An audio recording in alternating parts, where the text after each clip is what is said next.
It is Wednesday, 5:30. We're at the hostel. 5:30 p.m. p.m. We had a big day today. Big day. We woke up and we were out of here all breakfasted up and ready for the day by 9. Which is our best yet. I think that's a record. Good breakfast here at Manager Hostels. And then we made our way to Dachau, concentration camp and memorial. It's super easy. You just take the subway over to the Dachau stop, and then after that, there's a it's basically a trolley. It's a bus service through the town of Dachau, but it's basically a tram or a trolley to take you from concentration camp. Because that's what 80% of people. We got there at 9:30, and it was a regular bus, just one compartment. And by the time we were on the way back, it was one of the extension buses with the accordion. It was a lot. It wasn't fun. That's not the right word for it. No.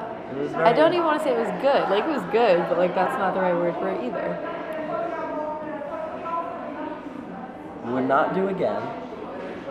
Glad I did. Would recommend to everyone I know. Once. Would not personally want to go again. That was my second concentration camp. It was really, really tasteful and a really great memorial one, a really great learning tool. It was just really great.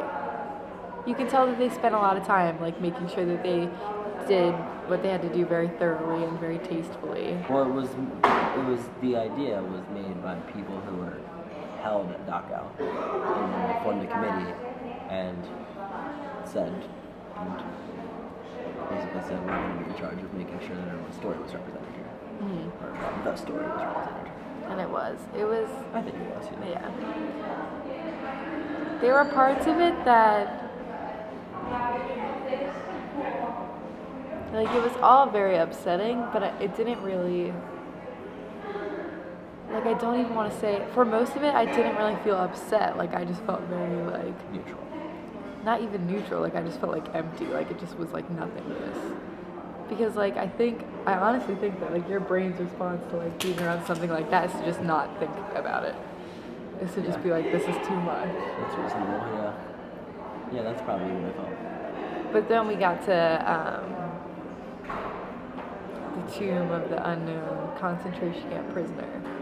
And that was that was a lot for me. We didn't take a ton of pictures just because I didn't feel right about that. Yeah. But I did take some.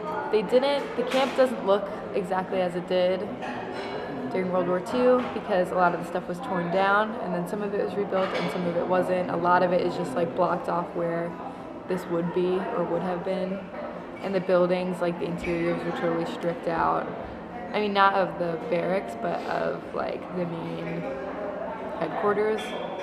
It was just empty rooms, and then the other side of that building was where the cells were. So obviously those were empty.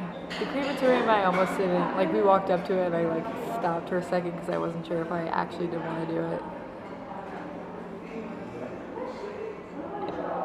It was pretty miserable. In the main building, they had, basically, this is what used to be here, and, this room is where they filed people in, and, gave them their uniforms and gave them their ID cards, and that was, that definitely wasn't the worst part, but that was, very hollowing for me. It was, this right here is, where this was. Because you read about all this stuff all the time, but then when you're actually, standing there. There was a nice part, I thought. There's, the main road. Yeah. Oh, I took a picture of that. Yeah. It's the main passageway, and I should read it directly. That's why I took a picture of it, so I could tell you guys about it. It was the Camp Road, and they called it the Spirit of the Camp Road because it was this big road in the middle of the camp where during their free time, where they weren't, the very little free time that they actually had between, roll call and going to work, they could talk with people, from other barracks, and they delivered news to each other and rumors about what they heard about what was going on with the war from people who had just gotten in and everything, and so they called it the Spirit of Camp Road because that was kind of where they were showing like the Nazis the real power that all the prisoners had when they could work together. And then they had a picture of them all on the camp road after the camp. Which was nice. That was really a lot. It wasn't like busy with like tourists. There was a lot of like German school trips. And let me talk about that for a second. That is so great that they take their students there, and I really, really appreciate that. But you need to teach your students how to behave when they're in a place like that, because the majority of the students were well behaved, and like I felt like they were really getting it, and that they were like. Were they? I don't think that. I think the majority. I mean, I don't know if they were getting it, but they were being well behaved. They weren't laughing. But there was a good 20% of the students that I saw that I was really disappointed in. And they were like not caring. Like not even, it felt like they weren't even realizing where they were. It wasn't like they were like totally disrespecting what was going on around them, but like I think that's the best way to put it. Like it's like they didn't remember where they were. They felt like they were on like a museum trip. Yeah. Like I don't think that it should be just a museum. Maybe that's just because we don't live that close to it. Yeah, totally could be a cultural thing. But ready to talk about all my thoughts. That's one of those things that you can't. You just have to, be ready to talk. That's about the first time we really talked about that. Since Yeah. it happened. Yeah.